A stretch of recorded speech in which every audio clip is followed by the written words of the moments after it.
La noticia del día es sin duda la decisión del Poder Judicial de enviar a Susana Villarán, exalcaldesa de Lima, a 18 meses de prisión preventiva, contrario pues a los 36 meses que había solicitado la Fiscalía, pero de todas maneras pues finalmente se tomó esta decisión.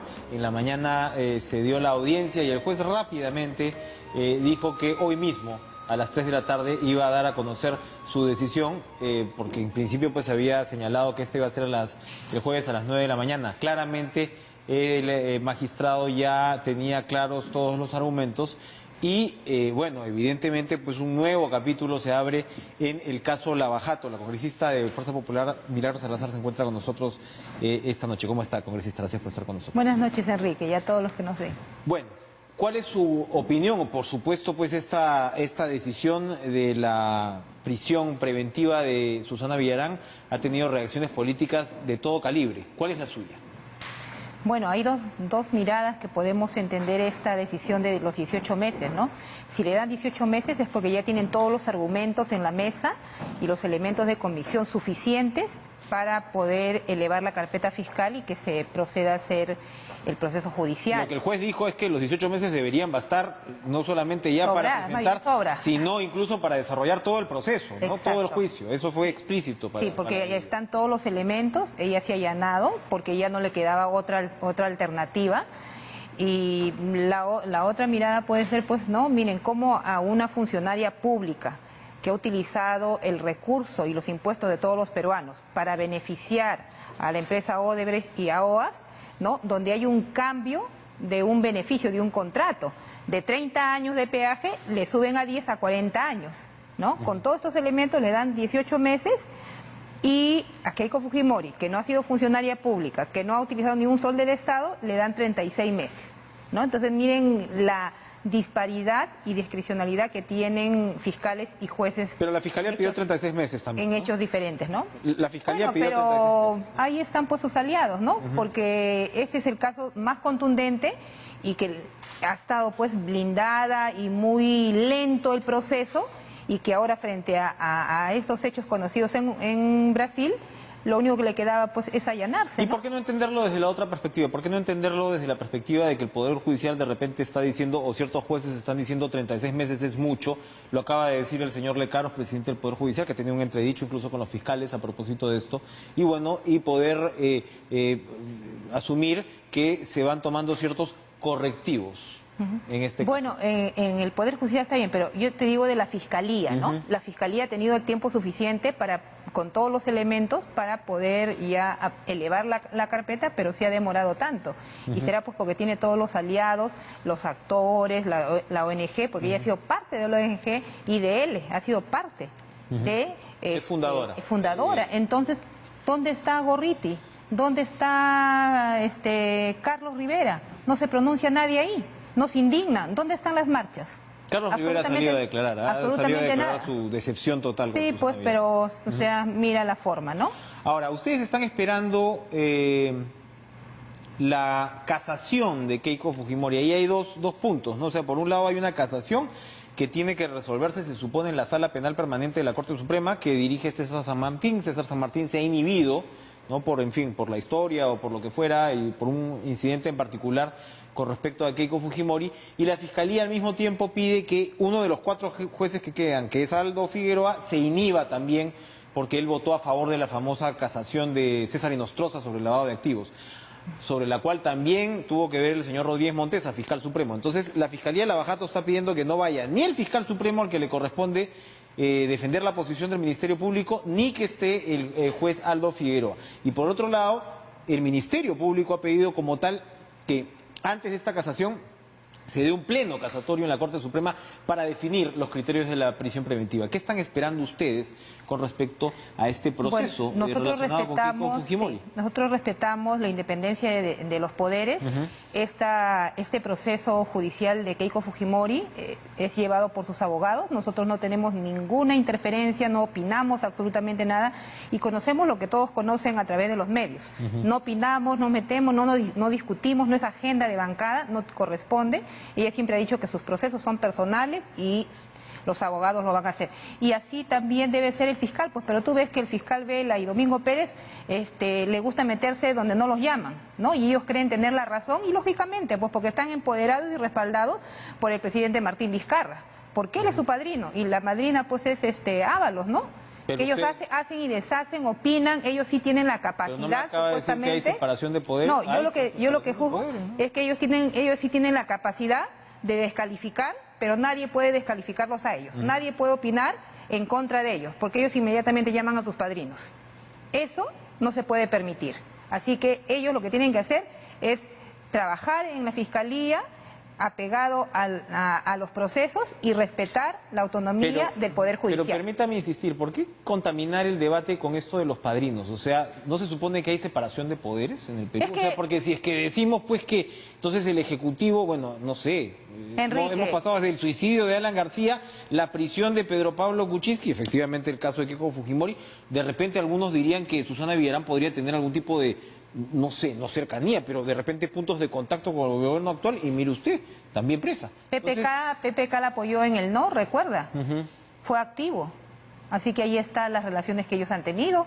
Las relaciones que ellos han tenido es con la empresa Odebrecht y OAS. Ahí están las relaciones. También Vizcarra ha sido parte de, han recibido financiamiento de las constructoras. O sea que sí hay relaciones e intereses en relación a estos hechos de corrupción. Y cuando yo te hablo de padrino, no es una cosa que se me ocurre. El presidente Martín Vizcarra dejó de asistir a la juramentación del presidente Bolsonaro para defender a estos dos fiscales. Eso es un hecho tangible y que no se puede ocultar. ¿Y qué pasa si Chávarri se hubiera quedado? Hubiera sido clarísimo que Chávarri pues estaba en contacto con elementos de Fuerza Popular, tenía gente de Fuerza Popular dentro de su carpeta de asesores. Dame un nombre, Enrique, que ella estaba Chávarri se debió quedar. No, yo te digo, dame un nombre de alguno de Fuerza Popular que haya estado en contacto con Chávarri. La señora asesora que ha denunciado a Chávarri, que luego ha retrocedido. Esa persona no es asesora de Fuerza Popular. No, Enrique, esa asesora no ha trabajado nunca en Fuerza Popular. Ella ha trabajado en el periodo anterior. Entonces, para ustedes el proceso sigue sesgado contra Keiko Fujimori, a pesar de todo lo que estamos viendo. Yo no digo que necesariamente lo de Keiko Fujimori pueda cambiar y que el Poder Judicial pueda corregir, digamos, si se considera que estos 36 meses son excesivos, pero para ustedes está sesgado, está teledirigido políticamente. Para mí, sí. Las evidencias te estoy diciendo. IDL es el que pone la agenda, no es ningún partido político, no ha ganado ninguna elección, no representa a ningún ciudadano, solamente es una ONG que se financia con dinero extranjero. La de IDL. Entonces, ¿cómo va? Pues IDL está ahí. Está ahí Susana Villarán, Basombrío, está el esposo de la ministra Ford Pablo, también ha sido parte de él. Entonces, ahí hay intereses. Insisto, la señora está presa, ahora está en estos momentos, entonces ¿cómo que hay no le queda no ha habido otra opción frente a todas estas evidencias? Ya muy rochoso. ¿No? Lógicamente, ella siempre negó, siempre dijo que no, que ella era la reserva moral, y frente a todas las evidencias, lo único que le queda pues es supuestamente allanarse. Creo que le haría bien al fujimorismo por lo menos reconocer independencia de poderes o separación de poderes, pero bueno. No, discúlpame, yo no creo en la independencia de poderes, y yo lo he dicho y me ratifico, no hay independencia de poderes porque hay fiscales y jueces que juegan en pared con el Ejecutivo, con IDL, ¿no?, para perseguir a sus adversarios. Eso es de cajón. Eso cuando Alan García se intentó asilar en la embajada de Uruguay, Uruguay dijo hay total independencia de poderes en el Perú.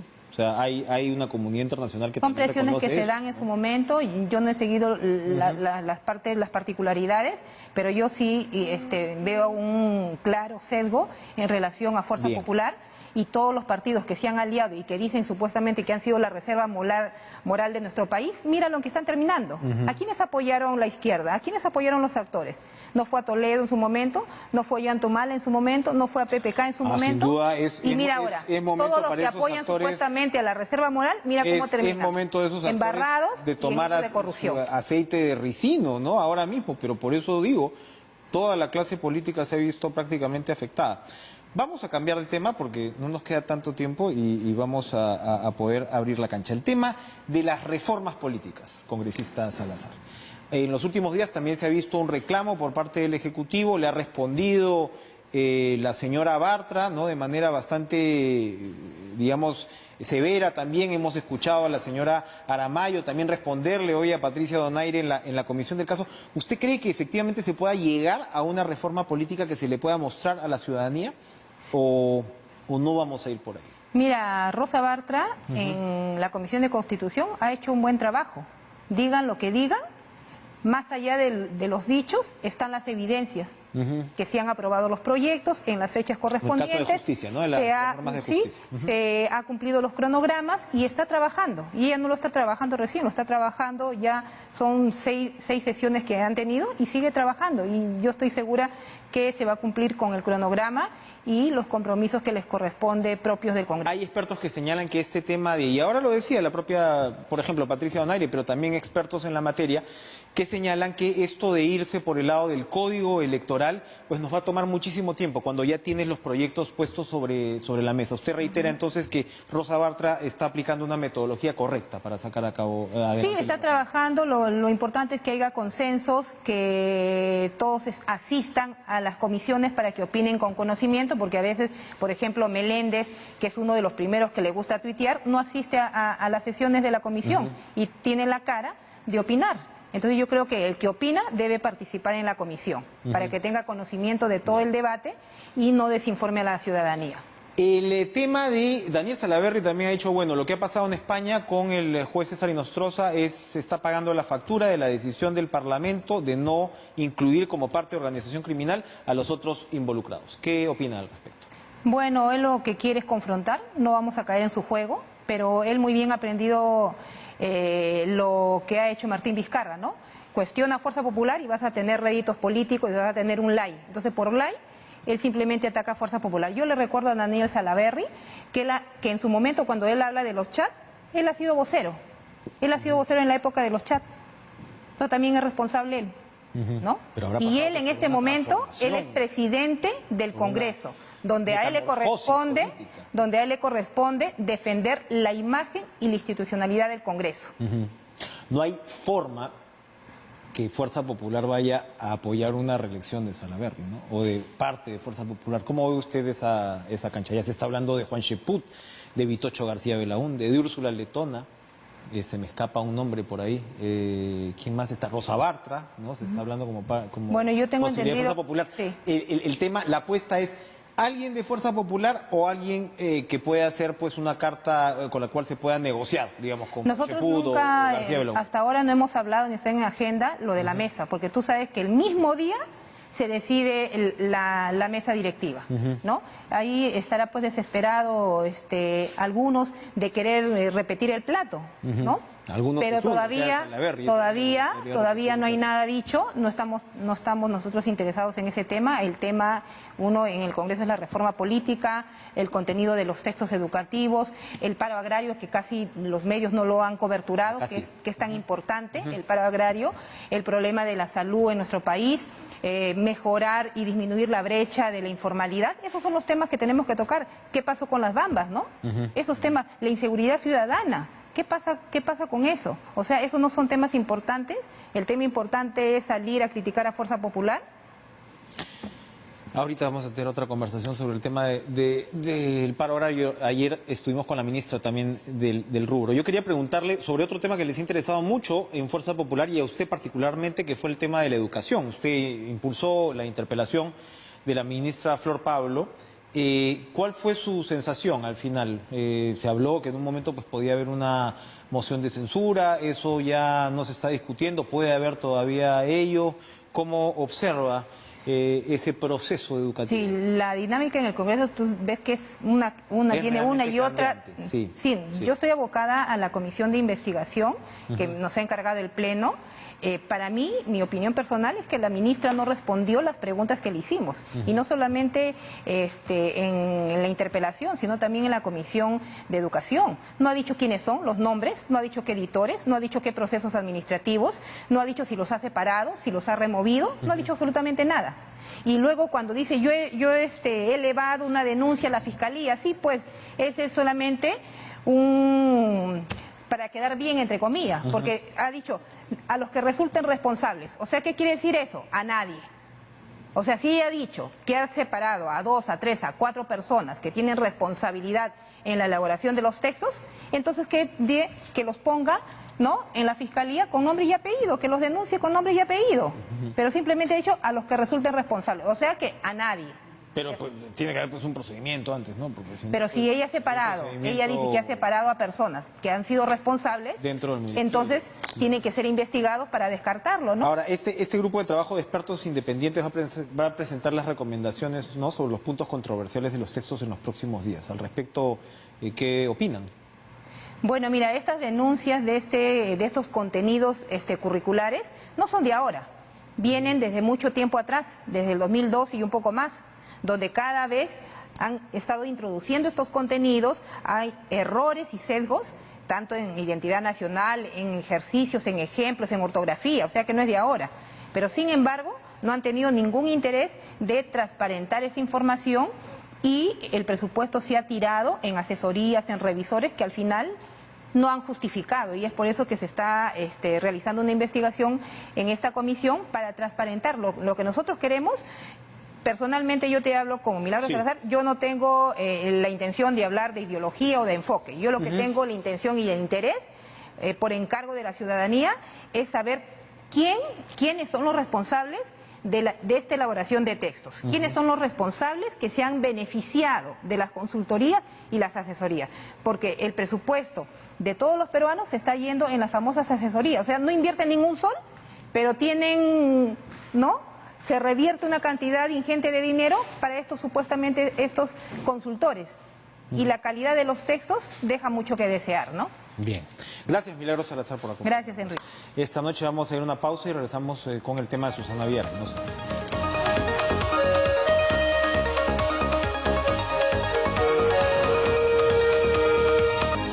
Hernán Núñez, ex teniente alcalde de Lima, ex concejal también, y por supuesto, pues, compañero de batallas políticas de Susana Villarán, se encuentra con nosotros. ¿Cómo está, Hernán? Gracias por estar con nosotros. Su primera reacción ante lo que se conoció finalmente hoy de la decisión de los 18 meses de prisión preventiva. Bueno, creo que eso está en el marco de la investigación fiscal. Creo que no tenía ningún sentido darle 36 meses considerando lo que los propios fiscales habían dicho, que este era el caso más avanzado. Si era el caso más avanzado, estimo que darle más cantidad de tiempo para formalizar la denuncia judicial no tenía mayor sentido, y entiendo que eso es lo que podría haber pesado en la decisión del juez. También se ha determinado el tiempo, digamos, de la posibilidad de entorpecer o de irse, digamos, del país, y entiendo que esa ha sido la decisión que ha primado al momento de finalmente darle los 18 meses de prisión preventiva, que es importante aclarar también, la prisión preventiva no constituye una sentencia, son decisiones que toma el juez en el marco de una investigación de índole fiscal, ¿no? En su caso, bueno, usted mismo ha reconocido obviamente su amistad con Susana Villarán, no tendría por qué ser de otra manera, pero ha dicho que los delitos hay que responder. ¿Cómo ha sido su proceso en este caso? ¿En qué momento consideró que Susana Villarán estaba realmente complicada? Ella lo ha negado en todo momento, hasta prácticamente este fin de semana, ¿no? Cuando ella admite la solicitud y la recepción del dinero, lo que ella está admitiendo es que empresas que tenían contratos con la municipalidad costearon una campaña política. Eso entiendo que está establecido en el Código Penal. Será finalmente el juez el que establezca, digamos, qué tipo de posible delito es, pero, digamos, esa declaración es la que reconoce finalmente el aporte, que es lo que refuerza la tesis fiscal de que ella no solamente no conocía, mejor dicho, no solamente sí conocía el aporte, sino que ella la habría solicitado y había agradecido. Ahora, esta posición de ella, ¿no?, que más o menos la ha repetido, algo así como que no cometió delitos, que era necesario para salvar a Lima del punto en el que se encontraba. La propia Marisa Glave ha dicho, no puedes para combatir una mafia pedirle plata a otra mafia. Pero la pregunta va más allá, ¿no? Es decir, ustedes se enfrentaron a 2 o 3 momentos cruciales que ahora sabemos en la línea de tiempo y lo vemos bastante claro con respecto a lo que eran las obras de estas empresas brasileñas, Odebrecht de un lado y OAS, que al parecer están coincidiendo con la recepción de dinero y que estas empresas habían resultado claramente beneficiadas. Ustedes como Consejo Municipal, ¿qué tipo de información tenían? Se lo pregunto porque, por ejemplo, en el caso de Odebrecht, donde se firma recién el contrato, en el caso de OAS, lo primero que hay es una modificación, porque el contrato venía de la administración Castañeda, pero en el caso de Odebrecht, donde se firma directamente el contrato, se incluye el peaje Chillón. Entonces, a mí lo que me han dicho, confírmemelo, es que el peaje Chillón como tal no fue llevado a votación, que lo que el Consejo votó fue una suerte de resumen del contrato y de la obra sin especificar un detalle que a la larga ha resultado muy importante, porque es por el peaje de Chillón que estamos enfrentados ahora a un arbitraje con Odebrecht en Washington. ¿Qué fue lo que se votó? Vamos por partes. Cuando se aprueba un proyecto de este tipo, Sí. el Consejo vota primero una declaratoria de interés y luego la adjudicación del proyecto. Pero la declaratoria de interés no es un resumen de buenas intenciones. En buena cuenta, ahí se recoge ya los años de concesión, ¿no es cierto?, el equilibrio económico-financiero y las características que va a tener en la concesión a futuro en caso adjudicarse la misma al proponente o a otra empresa, digamos, que supere la propuesta inicial. No es cierto, pues, que el Consejo vota algo que no conoce. A ciegas.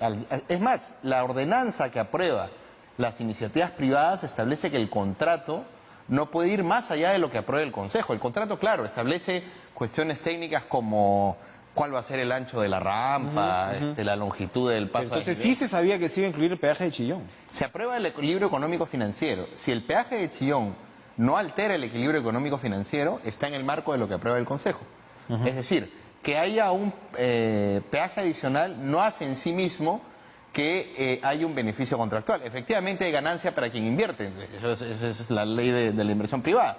Pero, por ejemplo, en el caso del tren eléctrico, las coimas que señalan los colaboradores eficaces de Odebrecht no es por un sobrecosto, entiendo, necesariamente en el desarrollo de la obra, sino es para desarrollar ellos la obra, ¿no es cierto? Entonces, creo que es importante anotar acá que el tema del beneficio contractual, ninguno de los investigados lo ha señalado. A Barata le preguntan, ¿usted aportó? Sí. ¿Y tuvo un beneficio contractual? Él dice que no, porque el contrato, si bien se firma en el contexto de la revocatoria, la decisión política ya había sido tomada. Y no lo dice, también podría decirse porque Odebrecht todavía tiene interés en ese proyecto, tiene el 25% aún, a diferencia de los otros donde ha reconocido. Se lo pregunto porque yo he leído el artículo que se refiere al peaje de Chillón, por eso yo le preguntaba si esto había llegado al Consejo o no, porque no lo he tenido claro. Y leo ese artículo y la verdad que me parece un escándalo, porque ese artículo lo que dice es: vamos a hacer un peaje nuevo en Chillón, donde ya hay otro, ya hay otro para entrar a Ancón, vamos a hacer otro más. Y si hay despelote, si hay protesta social, tu municipalidad, a los 3 días de que yo te avise, y si no has podido solucionar, me vas a pagar lo que yo iba a recaudar en 30 años en ese peaje. Eso me parece que no resiste, disculpe, mayor análisis. Por eso yo le preguntaba si esto pasó por un debate o no dentro del Consejo, porque he visto ahora, y efectivamente hubo la protesta social en Chillón y hubo lo que ocurrió, hubo que cancelar ese peaje y ahora estamos peleándola por 14.000 millones de soles. Sí, pero ahí hay que aclararlo. Lo primero es que, claro, ante una protesta social no es la empresa privada la que debe resolver el conflicto, siempre es el Estado, ¿no es cierto? Es decir, pero si estabas incluyendo en el articulado que iba a haber protesta social, ¿era porque estaba seguro de que iba a haber protesta social o que había una posibilidad muy alta de que hubiera aseguro que esa cláusula está presente en casi todas las concesiones del país. Lo puedo asegurar. Estoy casi seguro que eso está... Porque es evidente que las concesiones en un país donde hay mucho abandono del Estado, donde se deja todas las negociaciones mayoritariamente a la empresa privada, hay conflicto social. En este caso, yo no creo que la cláusula se haya puesto porque era evidente que iba a haber una... Ya tenías un peaje de entrada, evidentemente toda esta gente que entraba y salía por ahí iba a pagar 10 soles, o sea, bueno, si usted me dice que está en todos los contratos del país, habrá que ver, pero la redacción de lo que uno ve llama mucho la atención y creo que complica la situación. Y lo otro es que el peaje de Chillón se implementa contraviniendo el contrato inicial. Es por eso que está el arbitraje. ¿Por qué? Porque el contrato señala, una vez culminadas las obras obligatorias, 30 días después de recepcionadas estas, se puede implementar el peaje de Chillón. La administración de Castañeda del Ocio autoriza la implementación del peaje de Chillón sin culminar las obras obligatorias. Y en ese contexto inicia una renegociación del contrato, del cual el Consejo Metropolitano nunca tuvo conocimiento. Y se manejaron 3 posibilidades. Una indemnización con plata, ¿no es cierto?, pública evidentemente, a la concesionaria, más años de concesión, incremento del peaje y una última por la cual optaron, que fue anulación de obras. Es por eso que el óvalo Canta Callao no se va a hacer. Igual esto está en el marco de una renegociación que nunca se supo en qué términos se arregló. En el caso de OAS, lo que se ve, ¿no?, coincidente con el tema de la revocatoria, es el asunto de la ampliación de los años. También hay en cambio de obra, se elimina el tema del COSAC, que para algunos expertos también ha sido contraproducente, ¿no?, porque desequilibraste el precio del peaje al ya no tener en circulación estos buses y, en fin, ¿no? Y me parece que lo de Vía Parque Rímac también está ahí, pues, ¿no? Entra, ¿no?, que luego Castañeda también retrocede. ¿Allí tampoco hay problema? A ver, los cambios que se dan en el marco de Línea Amarilla, si bien son 10 años más de concesión, significa la anulación del COSAC, sí, pero porque el Consejo Metropolitano había aprobado el Sistema Integrado de Transporte. Y el Sistema Integrado de Transportes contemplaba un corredor que hasta ahora nadie lo ha implementado, o se ha implementado parcialmente, mejor dicho, que es el que va de Panamericana Norte, Evitamiento y Panamericana Sur. El COSAC se planteaba solamente en un metropolitano en Evitamiento, de manera que este corredor que iba de Panamericana Norte hasta Panamericana Sur, pasando por Evitamiento, abarcaba no solamente mayor longitud, sino que beneficiaba a más vecinos. Pero además, si el COSAC era tan importante para la administración Castañeda, que es la que inicia, digamos, el contrato de concesión Línea Amarilla, ¿por qué no retomó esa idea? Lo que él hizo fue desfinanciar precisamente los 200 millones adicionales que se consiguen producto de la renegociación y anula Vía Parque Rímac y hace el bypass de 28 de julio, anula los viaductos de Palmeras y el de San Juan de Lurigancho y incorpora Bella Unión, que era una obra que no estaba en ningún momento pensada dentro de la concesión. Incluso MAP, en la gestión de Susana Villarán, tenía ya una partida que iba a aprobar para que se haga esto con fondos públicos, y decía, incorpora el puente Bella Unión en el contrato de concesión, que en el caso de MAPE costaba 58 millones y después pasa a 58 millones de soles y después pasa a la concesión en un precio de 48 millones de dólares. Entonces, eso es lo que pasa finalmente con el COSAC. Cuando Castañeda retoma la municipalidad, claro, como discurso político siempre dijeron anularon el COSAC, pero cuando vuelven a hacer gestión no lo implementan, utilizan esos recursos para otra cosa.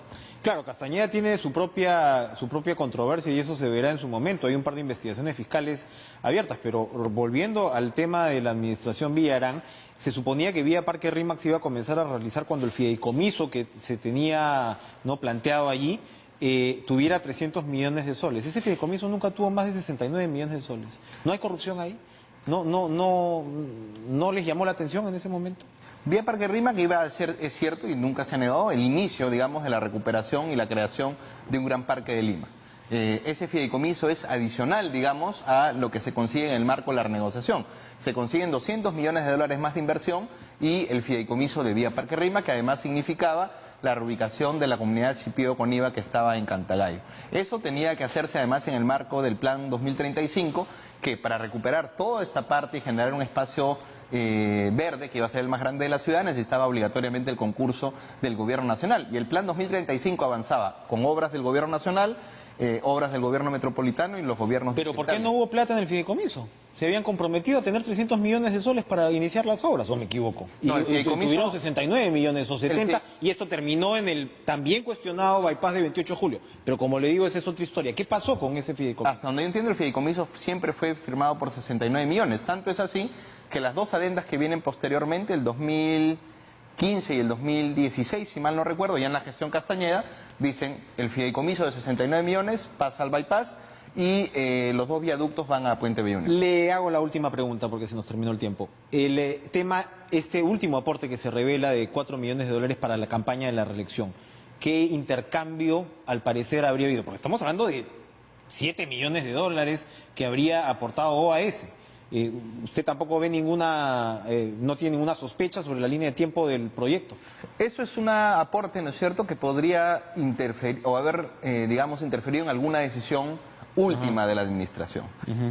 Durante el contexto de la revocatoria se habla de la adenda y del contrato de concesión de rutas de Lima, que se dan mucho antes del proceso de revocatoria, ¿no es cierto? Y el aporte final, ¿no es cierto?, habría que ver si está en el marco de alguna promesa, quizás, de cambio contractual en el contrato Línea Amarilla. Porque lo que le dicen a Barata es, ¿usted aportó para la reelección? No, y no me pidieron nada. Pero los 4 millones de OAS sí podrían significar, digamos, que se tiene que determinar en el marco de la investigación, si eso significó al menos la promesa de una modificatoria. ¿Está en ley que estos brasileños se tuvieran que quedar porque se ha cuestionado este tema. En el caso de Odebrecht ellos han vendido la mayoría a Brookfield, pero igual se han quedado con el 25%, que creo que está dentro del tema legal. Pero en el caso de OAS le han vendido todo a Vinci por una millonada. ¿Era legal esa venta? ¿Esa venta se da después en la administración Castañeda? La venta se da en la administración Castañeda. No recuerdo si me parece que sí necesitabas autorización del concedente, en este caso de la municipalidad, para realizar Sobre la todo venta. cuando las obras no habían sido terminadas. Gracias, Hernán Núñez, por Gracias. acompañarnos esta noche. Vamos a ir a una pausa. Venimos con el tema Venezuela, no se vayan.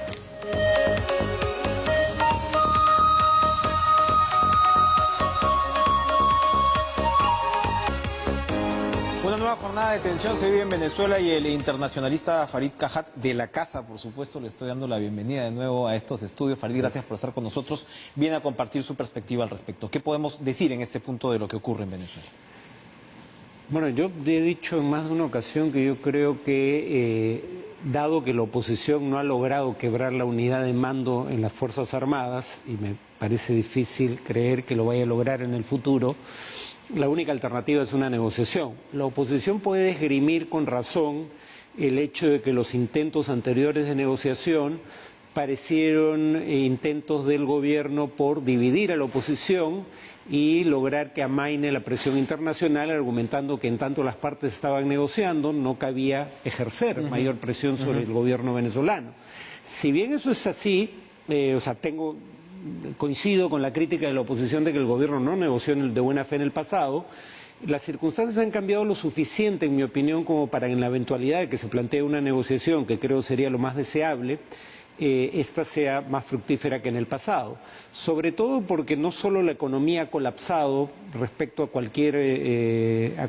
al estado de cosas precedente en cualquiera de las negociaciones anteriores, sino que además es imposible que se recupere si no se levantan las sanciones norteamericanas, y estas no se van a levantar si no hay algún tipo de acuerdo de transición política. Hoy los cancilleres de Rusia y Estados Unidos han vuelto a expresar sus diferencias al respecto, ¿no? Mike Pompeo y el señor Sergei, se me escapó el apellido ahora mismo. Lavrov, sí. Han vuelto a expresar sus diferencias al respecto. Tienes el problema del acceso a la asamblea ahora mismo en Caracas, que es cada vez también más complicado, y el episodio de la embajada en Estados Unidos, ¿no?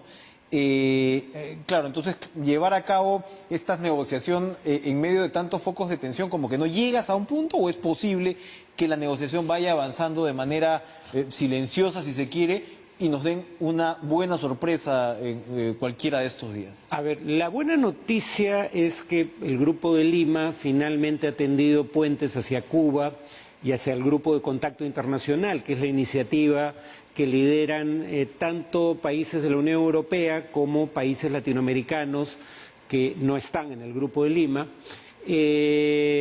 presumiblemente para buscar lo que busca el Grupo de Contacto. El Grupo de Contacto busca, según sus propios acuerdos, una negociación que lleve a elecciones generales para un cambio político, ¿no?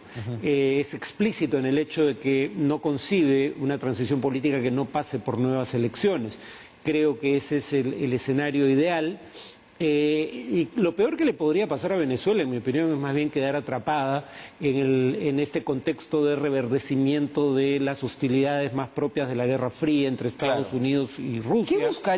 ¿Qué buscaría Maduro? ¿Qué buscaría el régimen de Maduro? Porque claro, una cosa es Maduro y otra cosa, por supuesto, es todos los que lo acompañan, ¿no? ¿Qué cosa estaría, si somos realistas, pretendiendo el régimen de Nicolás Maduro? A ver, Maduro tendría que abandonar el gobierno bajo cualquier escenario de transición plausible. El problema es que querrá el comando militar. Habría que recordar tres ejemplos recientes de África en donde el gobernante autoritario, el presidente que, digamos, dirigía el régimen, cae, pero no el régimen.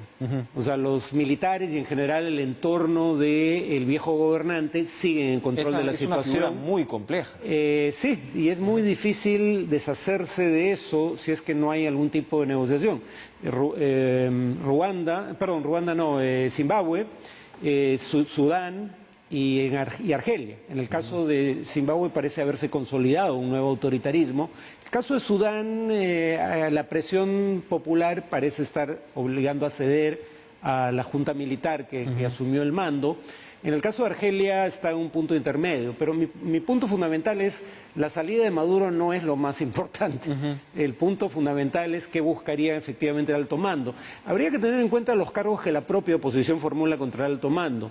Crímenes de lesa humanidad. Esos, si realmente los cometieron, y creo que hay razones para pensarlo, esos son, digamos, crímenes que pueden ser perseguidos por cortes internacionales, al margen de si hay una amnistía en Venezuela o no. Exacto. Claro. En segundo lugar, tendrían que perder buena parte de los beneficios económicos con los que cuentan ahora. Tienen un manejo discrecional de la distribución de alimentos, por ejemplo. Entonces, digamos, por no mencionar el hecho que probablemente querrán tener participación directa en un eventual gobierno de transición.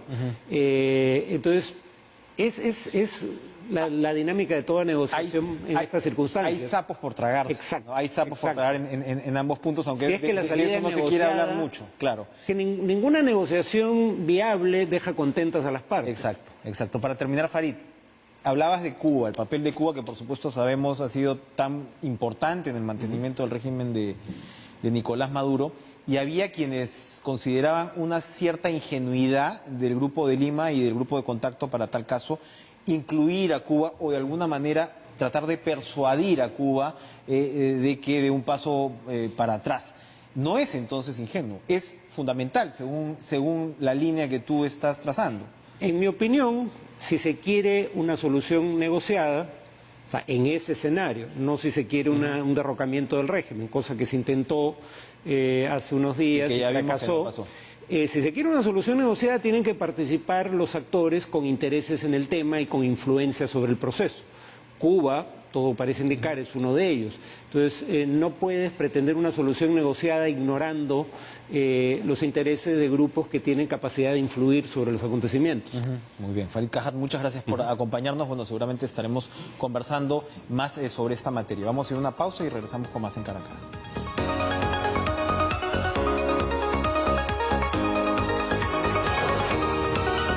Francisco Díaz Canseco, presidente del Consejo por la Paz, se encuentra como interlocutor en lo que ha sido pues el paro agrario de ayer, la negociación que se abre en estos 2 meses y por supuesto tiene experiencia justo en un tema del que hablábamos como una suerte de isla de excelencia ayer con la ministra Fabiola Muñoz, ministra de Agricultura, que es el tema de quinoa orgánica. Por supuesto, eso no se replica, ¿no?, en muchos de los rubros de nuestro complicado escenario agrícola, pero estoy seguro que nos va a dar puntos bastante importantes. Francisco, un gusto verlo. Gracias por estar con nosotros esta noche. Muy agradecido, Enrique, por la invitación. Ayer hablábamos con la ministra, bueno, que se mostró muy dialogante. Hubo para empezar, unos temas que ella veía como muy posibles de avanzar en estos 60 días que se han dado de plazo, de alguna manera, para no ir a un paro indefinido, que es el tema de acceso al crédito, ¿no? Entrar mucho en lo que tendría que ser Agrobanco, ¿no? La reorganización de Agrobanco, que ya sabemos ha tenido muchos problemas. Y está también el tema de aranceles, ¿no?, con los que critican, ¿no?, muchos agricultores que dicen no podemos competir con esto. Ella hablaba de salidas de repente creativas, que si tienes compromisos arancelarios internacionales, tú puedes compensar eso con algunas figuras, por ejemplo, tributarias, ¿no?, que ella decía era el caso colombiano. O sea, se están viendo algunas alternativas. Y por supuesto también el tema de la ANA, ¿no?, que parece generar, de la Autoridad Nacional del Agua, que parece generar mucho escozor a veces entre los agricultores. ¿Es posible plantear una agenda que deje no sé si contentos, pero satisfechos por lo menos a las partes de aquí a 2 meses? Yo creo que lo más importante es que se plantee la agenda y se llegue a los acuerdos y soluciones respectivas y se cumplan. Y para esto nosotros hemos planteado la necesidad de mesas multisectoriales donde en cada caso va a tener que estar presente, por supuesto, el Ministerio de Agricultura, pero además el Ministerio de Economía y Finanzas. Porque cada caso es distinto. Cada caso es distinto y Economía y Finanzas siempre está detrás de estas cosas. Yo tuve ya la experiencia cuando me pidieron las enfermeras del MINSA que les representara en una huelga hace algunos años. Llegamos a un acuerdo con la ministra de Salud de ese entonces y a los 3 días me llama y me dice no podemos ejecutar el acuerdo porque el ministro de Economía no está de acuerdo. Entonces, tiene que ser una mesa vinculante, una mesa multisectorial, una mesa en donde además se establezca un antiguo planteamiento del Consejo por la Paz, que yo creo que lo recogí hace mucho tiempo, precisamente durante un problema agrario, de la necesidad de un diálogo permanente. O sea, no se trata de hacer la mesa y dejarla ahí colgada y dice, bueno, ya se resolvió todo y luego no pasa nada. Acá, parte de lo que ocurre, como ocurrió, por ejemplo, en el caso de las Bambas, es que necesitamos un diálogo permanente del Estado con los diferentes sectores sociales. Y ese diálogo permanente se tiene que dar especialmente en el agro, donde, como usted lo sabe, hay 3 millones de pequeños productores y se genera el 70% de la seguridad alimenticia del país. Es un sector fundamental para el Pero se ha perdido el diálogo. Según la propia ministra, la estructura del ministerio se ha ido de alguna manera anquilosando y de repente, para muchos, dedicándose en exceso al tema de la agroindustria. Y dedicándose al control interno más que a la promoción productiva. Por ejemplo, ¿qué ha pasado? Que es un tema que no estaba en la plataforma presentada por Conveagro. ¿Qué ha pasado con el INIA? El INIA está casi desactivado a nivel nacional. Y este es algo que viene ocurriendo desde hace muchísimos años. El INIA es, perdón, el Instituto Nacional de Innovación Agraria. Ah, ok. Que es fundamental. Por ejemplo, en el caso de la quinoa, que es un tema que ha mencionado, que yo conozco muy bien, en el que yo trabajo en Puno y en los sectores andinos con quinoa hace más de 35 años. Yo veo que hay un abandono total. Durante el gobierno de Humala se promovió un proyecto llamado Proquinoa en la costa y no en la sierra, que es donde debió ponerse todo el énfasis para mejorar la productividad. Y esto me lleva a otro punto de la plataforma. Por supuesto que es inaceptable que se haya disminuido a cero el arancel respecto a algunos productos importados y subsidiados en sus países de origen de una u otra forma, subsidio directo o indirecto, y que compiten en forma ventajosa con el producto nacional. Pero por otro lado, ¿qué se ha hecho para incrementar la productividad en el campo? En el caso de la quinoa, por ejemplo, podríamos producir en este momento un promedio en el Ande de 2.500 kilos por hectárea. Y la media nacional, que era de 1.200 kilos, el doble de Bolivia, ha bajado ahora a 800 kilos en lugar de aumentar. Y esto es parte de responsabilidad de los productores, pero también parte de responsabilidad de un Estado o de un Ministerio de Agricultura que debería ser promotor, investigador y que debería aportar nuevas técnicas para el incremento de la productividad de las millones de hectáreas que están sembradas en el Perú. Parece que en la estrategia también de la ministra está muy presente el tema de la diversificación. Vamos a ver si puede lograrlo. Y de la adaptación, ¿no? Porque, por ejemplo, con los arroceros hay un problema siempre, ¿no? Complejo, que es el tema del uso del agua, ¿no? Que es uso intensivo de agua. Entonces hay quienes señalan de repente que el arroz no debería estar donde está, en muchos casos. ¿Es posible reconvertir en el Perú?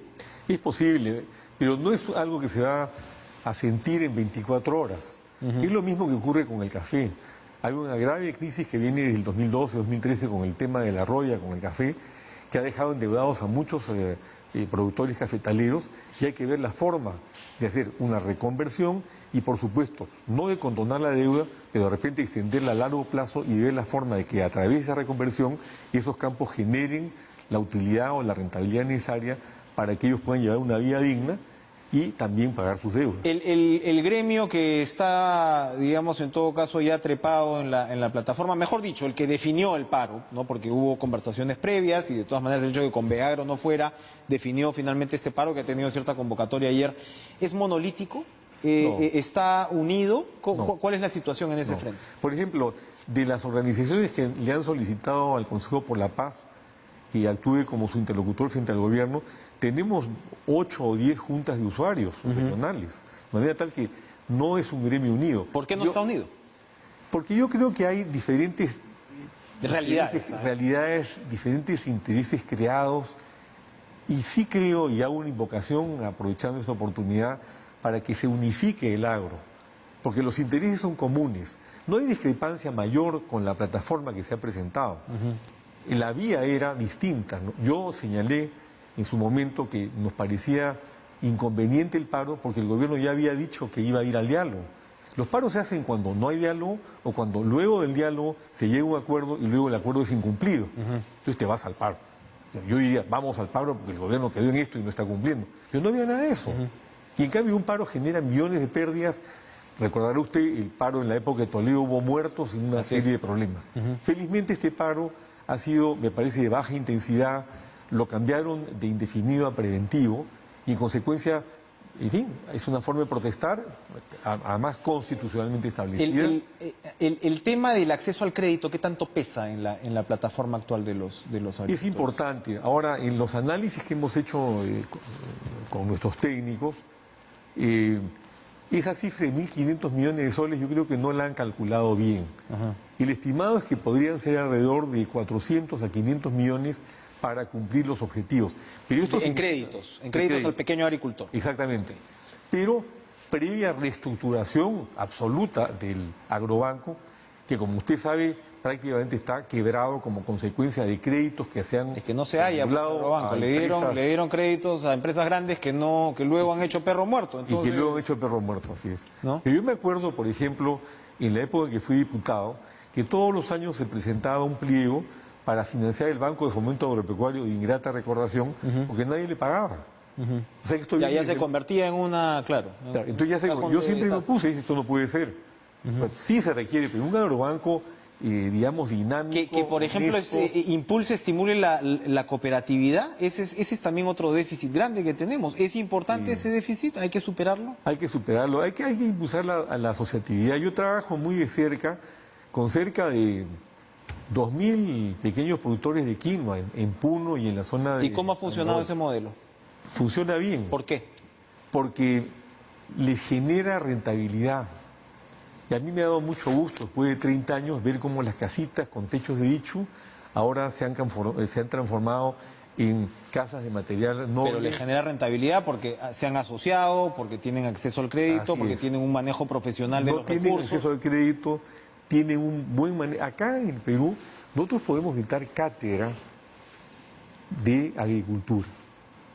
Cuando yo inicié el primer proyecto de quinoa orgánica en el Perú en 1985, me encontré que ahí mis amigos y compañeros de trabajo aymaras y quechuas sabían mucho más de quinoa orgánica que los técnicos extranjeros que nosotros estábamos trayendo. Porque esto es una práctica milenaria en el Perú. Pero no tienen acceso al crédito. Ahí no hay crédito. ¿Dónde está la asesoría técnica? Hoy día, por ejemplo, hay en este tema que yo conozco también, hay una crisis en la producción orgánica porque como consecuencia de los ingresos que han recibido luego del boom de la quinoa, han empezado a usar químicos y se está perdiendo la costumbre. Ya no el orgánico, ya no tiene los certificados del caso y tu producto ya no va a salir afuera. Y no sale afuera y además el precio se cae. ¿No? Entonces, todas esas son cosas que sí tiene que intervenir el Estado, como lo hacemos los privados, pero en una alianza productiva. Y una más ahí para terminar. ¿Qué puede hacer la agroindustria y la agroexportación para dejar de ser los malos de la película? Yo no creo que sean los malos de la película. Yo creo que hay muchas agroindustrias y agroexportadoras que trabajan como lo hacemos nosotros mano a mano con los productores y que han permitido que se vayan desarrollando. Siempre hay buenos, malos y feos en todos los escenarios, ¿no? Pero yo creo que acá lo que se requiere es una gran alianza productiva del Ministerio de Agricultura, un Ministerio de Agricultura, como ha señalado la ministra, reestructurado y reformado y reenfocado en cuanto a su visión del agro en el Perú. Pero demandan, por ejemplo, las compras del Estado, ¿no? Se me estaba escapando ese punto, que es importante. Eso también te refleja, digamos, una suerte de urgencia muy clara para el pequeño agricultor. Es decir, no tiene cómo sacar su producto, ¿no? Porque no hay extensión agrícola, porque no hay información como hay en otros países como en Colombia, para que vayan regulando las producciones. Eso es fundamental en el agro. Y porque adicionalmente a ello nos encontramos en un escenario en donde hay la vieja práctica que el Estado subsidie todo. Pero por otro lado, porque hay incumplimiento de la ley. Hay una ley que establece que el 40% de las adquisiciones del Estado deben efectuarse a las MIPES en el Perú. Y eso está absolutamente incumplido. No se está dando. Así está la agenda. A seguir arando entonces, Francisco. Así es, ahí gracias, seguimos arando. gracias por acompañarnos y ya nos irá comentando los avances de este proceso. Gracias a ustedes por también premiarnos con su sintonía. Sigan ustedes en las señales de TV Perú. Nos reencontramos mañana con más Cara a Cara. Buenas noches.